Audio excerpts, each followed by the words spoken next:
Amigos, bienvenidos a un nuevo programa Conversando la Región. Conversando en la región, con gente de la región, por la región, para nuestro terruño. Hoy vamos a hablar principalmente de educación, pero nuestro invitado tiene desbordes en otras áreas.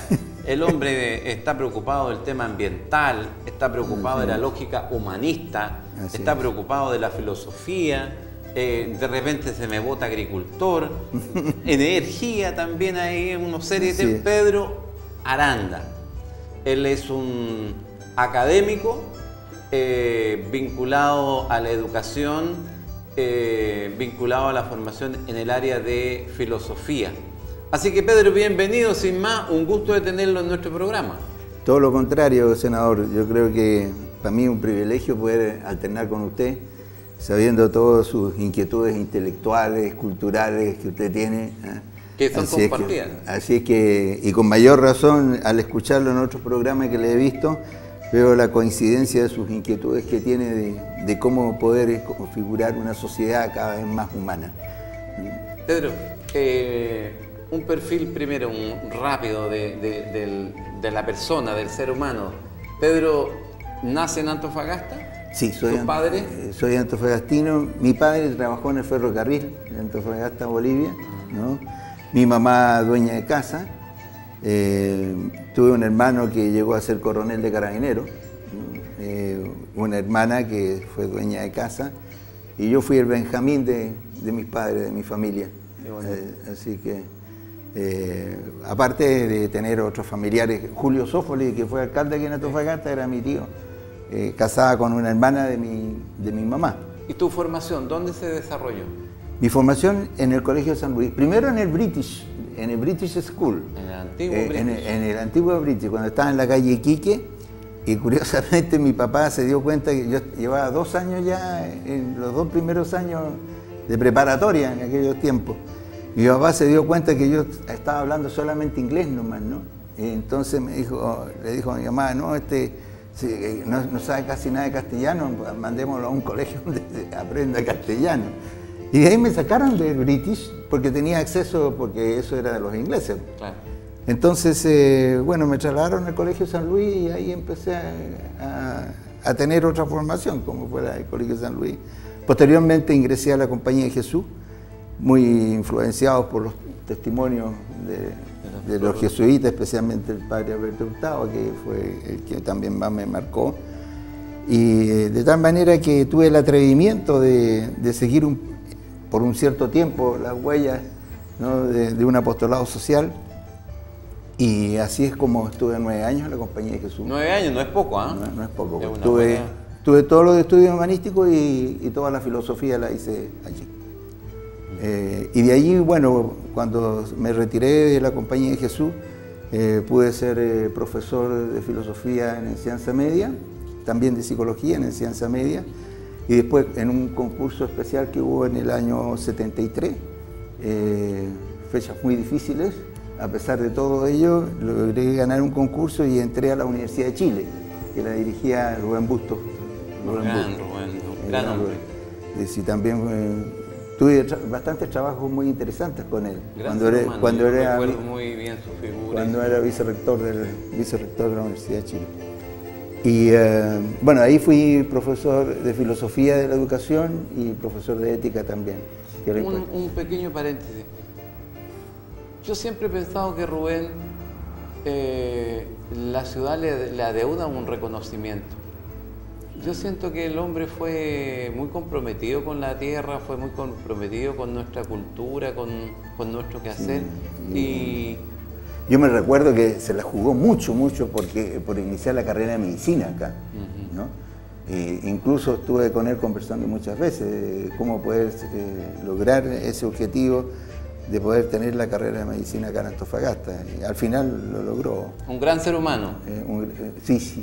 Un gran ser humano. Yo tengo muy bonitos recuerdos de él y se lo comentaba a su familia, a su señora. Un gran hombre público de nuestra zona. Creo que la Universidad de Antofagasta tiene una sala, o no sé si el auditorio se llama Rubén Bustos. Sería una cosa... Pero no recuerdo con justicia. Sí, de todas maneras. Ahora, tu desarrollo entonces profesional, una vez que tú terminas tu etapa misionera, ¿hiciste misión? ¿De dónde estuviste? No, porque yo estudié hasta la mitad de la carrera en la Compañía de Jesús. Yo no hice la teología, por ejemplo. Claro. ¿Te fijas? Así que siempre estuve enclaustrado en la parte de formación. Estudié harto esa gente. Estudiante. La Compañía de Jesús forma bien, hace estudiar mucho. En mi época la formación duraba 14 años. Era en contra doctorado. Así es. 2 años de noviciado, 3 años estudios humanísticos que se llamaban, ¿no? 3 años de filosofía, 2 años a 3 años experiencia que le llamábamos de magisterio en los colegios, hacíamos clases en los colegios, después 4 años de teología, y en el 4.º año ya recién se ordenaba el sacerdote.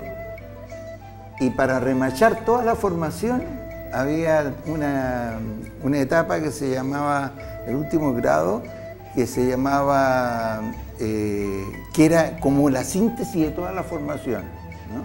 Y se hacían los últimos ejercicios espirituales de San Ignacio. Así que eran entre 14 y 15 años. Y los más sesudos seguían estudiando. Claro, no se cansan nunca de... Claro. Ahora, Pedro tiene fuerte arraigo e identidad en el ámbito de la educación. Sí. ¿Ya? Vinculado a la filosofía, vinculado a la psicología. Ahí hay un... Sí. Bueno, yo podría decir que creo que fui el primer profesor, no sé si también más allá de Antofagasta, fui el primer profesor que pude aplicar una pedagogía en base a que los niños aprendieran por sí mismos. O sea, yo entregaba en parte el contenido, ¿no? Y lo formaba en pequeños grupos para que ellos se identificaran, le tomaran el sabor a lo que iban a estudiar. Y así como estudiaban en grupo, yo los hacía evaluarse entre ellos. Pocas veces puse nota yo, porque los mismos niños se calificaban, y ellos iban creciendo responsablemente en su propio aprendizaje. Entonces hice incluso exposiciones públicas aquí en Antofagasta, en el Club de la Unión. Recuerdo que hice una exposición hermosísima con los cuartos medios de aquellos tiempos, donde los cabros podían demostrar a través de paneles todo su aprendizaje que habían tenido en el año y sus propias autoevaluaciones.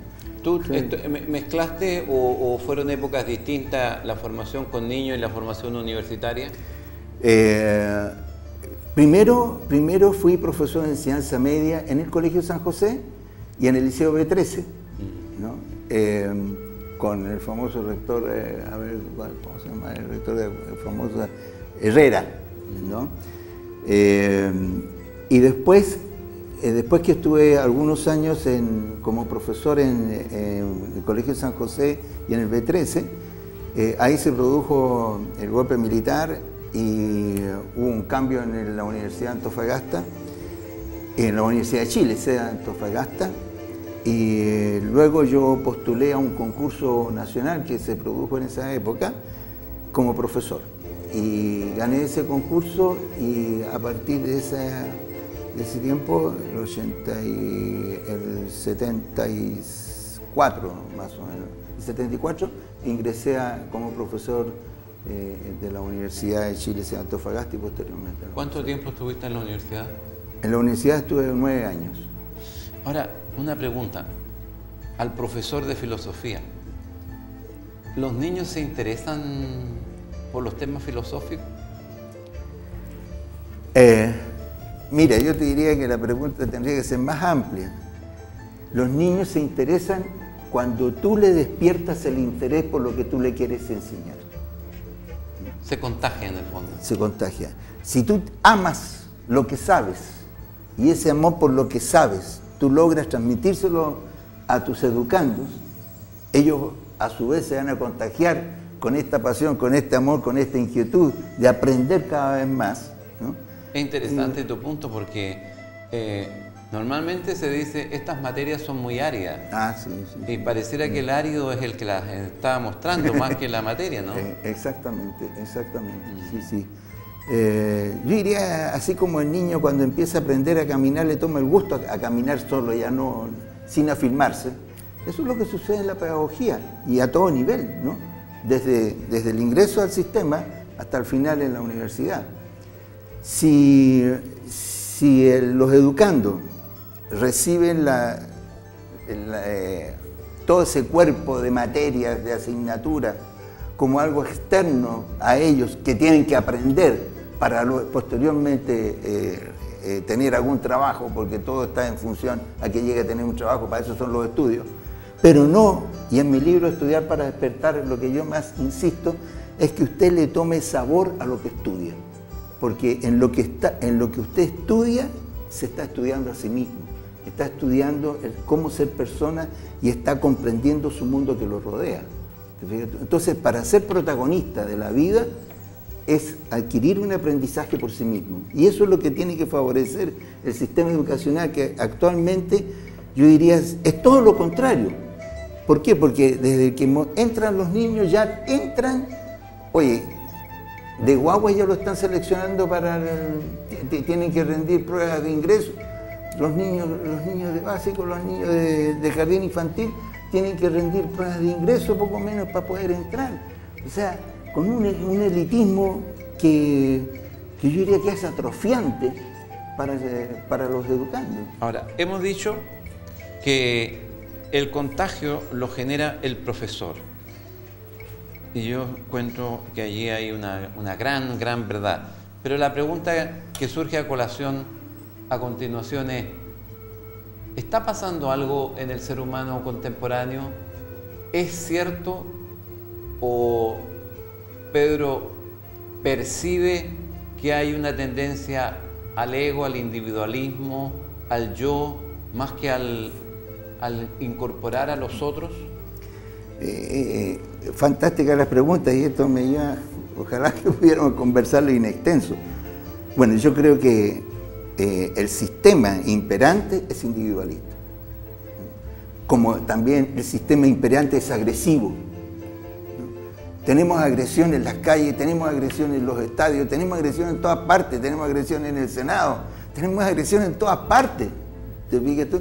Y nos escandalizamos cuando los cabros se agarran a pelea en las salas de clase. Pero ¿cuál es el mundo que nosotros le estamos mostrando? El mundo de la competencia, el mundo que tú tienes que superar al otro, ser más que el otro, tienes que vencer al otro. Y la competencia hoy en día es un dogma sagrado. Y como te dice eso? Nuestro gran amigo Maturana, ¿verdad? El desarrollo humano no es en base a la competencia, el desarrollo humano es en base a la complementación, a la capacidad de sumarme junto con el otro. Y eso está lejos hoy en día, en todo el sistema educacional, está muy lejos de poderse visionar y al mismo tiempo implementarse en la propia pedagogía. Ahora, no sé si hasta el momento me estoy dando a entender por lo menos. No, sí, se entiende perfectamente. Yo voy haciendo un punteo incluso de los códigos que van saliendo de la conversación para resumir el final. Sin embargo, Wittgenstein, Heidegger, Isaías, todos estos pensadores de la segunda mitad del siglo XX dicen que es el lenguaje y la relación lo que construye la realidad. Y si nuestros niños son como son, es porque se reflejan, se contagian. ¿Se contagian en qué? En lo que somos nosotros. Entonces, allí hay algo, porque los niños no nacen malos, ni nacen egoístas, ni nacen perversos, ni nacen agresivos. El medio lo va a formar. ¿Por qué no reflexionan, por favor? José Ortega decía, yo soy yo y mis circunstancias, decía José Ortega. De tal manera que si tú estás viviendo una circunstancia como la que estamos describiendo, evidentemente que tenemos seres que están en función a esas circunstancias. Pero hay algo que yo quisiera agregar a lo que tú tan exactamente dices. Yo creo que lo que más hay que enseñar desde chico, a que los niños y todos los seres humanos aprendamos primero, más allá del lenguaje fruto de la vivencia, ¿verdad? Tú te expresas por lo que tú sientes y piensas. Entonces, lo que más tenemos que desarrollar es aprender a leer nuestros sentimientos, aprender a leer nuestras sensibilidades. Y cuando el ser humano empieza a tomar conciencia de sus propias sensibilidades, de sus propias pasiones, de sus propios sentimientos, él recién va a tener el bagaje para poder elaborar conceptos, para poder elaborar ideas, para poder entender el mundo. Pedro, y creo que hemos enajenado el proceso pedagógico, porque no parte desde las vivencias de los seres humanos, desde las experiencias que tienen, sino que se les impone ya un mundo ya elaborado y constituido. Magister Dixit. Para ir aproximándonos a ciertas definiciones un poco más sustantivas, podríamos decir que hay una expresión desde el punto de vista de la filosofía que avanza hacia el materialismo. Las tendencias que durante el siglo XX se manifestaron con cierta vehemencia fueron tendencias materialistas. La cultura occidental en general absolutamente sí, volcó su atención hacia el materialismo y pareciera olvidar la dicotomía que se da en el ser humano, que es materia y espíritu, pero también es espiritualidad, ¿verdad? Entonces, precisemos eso. Te pido una reflexión. Materia, muy bien, sí, pero ¿qué pasa con la otra parte? Es decir, la cultura occidental en el siglo XX se volcó desde la piel hacia afuera, pero se preocupó poco desde la piel hacia adentro, porque, sobre esto también te pido una reflexión, porque digamos las cosas por su nombre. La realización personal, la felicidad, la armonía, el equilibrio, nunca lo encontrará el ser humano en lo externo, aunque lo busque 1000 años, porque no está en lo externo, sino en lo interno. Bueno, en primer lugar, yo creo que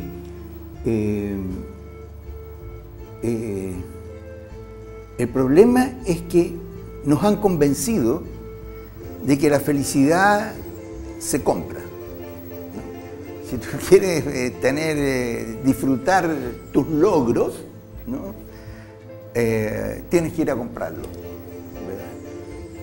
Somos más los logros somos juzgados por los logros que obtenemos. Se te reconoce a ti por lo que tú lograste, por las cosas que tú has logrado, por la capacidad que tú tuviste de adquirir cosas para ti. Entonces, esa cultura, y yo te digo, por ejemplo, llevándolo inmediatamente al tema de la educación, que es fascinante, ahora se mide la calidad de la educación por el puntaje del CIMSEC y la PSU. Entonces, eso ya te está alienando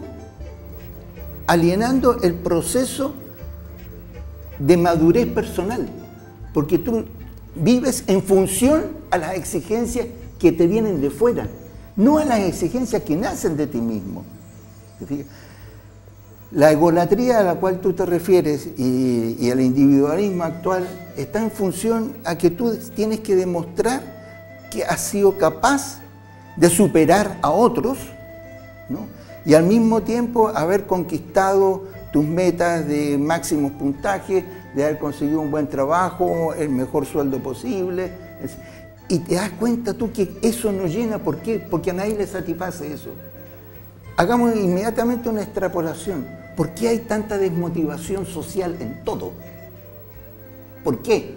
Porque en este momento yo creo que lo que se está viviendo ya es un cansancio de una lluvia de estímulos que te van excitando, te van exigiendo desde fuera, hasta que llega un momento en que tu propia alma y tu propio corazón y tu propio estómago te dice, ya no quiero más. Y lo curioso está que ahora se nota, ¿por qué esta aversión hacia la política, por ejemplo? La aversión hacia los políticos, la aversión hacia todas las instituciones, la desconfianza frente a todo. ¿Sí? Porque ya la cultura que hemos recibido hasta el momento ha sido más bien aplanadora de la propia vida humana personal consigo mismo. Por eso es que tenemos, yo diría, tanta inconsciencia colectiva, porque no nos enseñaron a desarrollar la sensibilidad propia con la propia conciencia. Entonces, esta es la alienación más profunda de esta cultura que estamos viviendo. Y cuando lo hacemos caer en la cuenta, pucha, ahí vienen los grandes descubrimientos. Hay, en consecuencia, interpreto yo de tus palabras, este materialismo al que hemos hecho referencia y un postergamiento de enfoques más espirituales que tienen más que ver con el interior del ser humano. Es casi fuera de moda, es mal visto. Ah, claro. Este tipo es volado. ¿Cómo está hablando de cosas como la felicidad o cosas como el equilibrio interior o el dominio de la pasión o el dominio de la rabia, de la emoción? Claro. Por ahí alguien dice que, que la ciencia sin sujeto no tiene objeto, ¿no?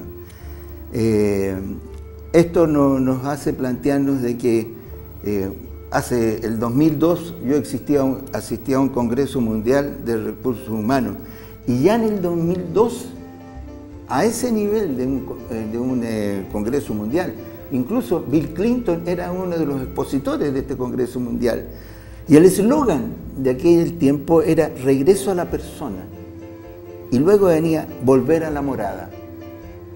Y la ponencia que yo tuve para ese Congreso Mundial fue muy acogida. ¿Por qué? Porque volver a la morada es volver al corazón humano. Y que hoy en día toda la vida humana, personal, íntima, queda postergada por todos los estímulos externos que están recibiendo. Aunque parezca increíble, Pedro, estamos llegando al final del primer bloque porque cuando la conversación es tan emotiva, emocional, tan pasional, ¿verdad? Tan del alma. Yo desgraciadamente soy demasiado pasional. Y eso está muy bonito, está muy bien. Vamos a separarnos solo un minuto y vamos a volver para seguir conversando con Pedro Aranda, un hombre de la filosofía, un humanista, un ambientalista, un ser humano de gran calidad. Habitante y vecino de nuestro entorno, de nuestra morada. Tenemos también nosotros una morada, ya hablaremos sobre eso, ya volvemos.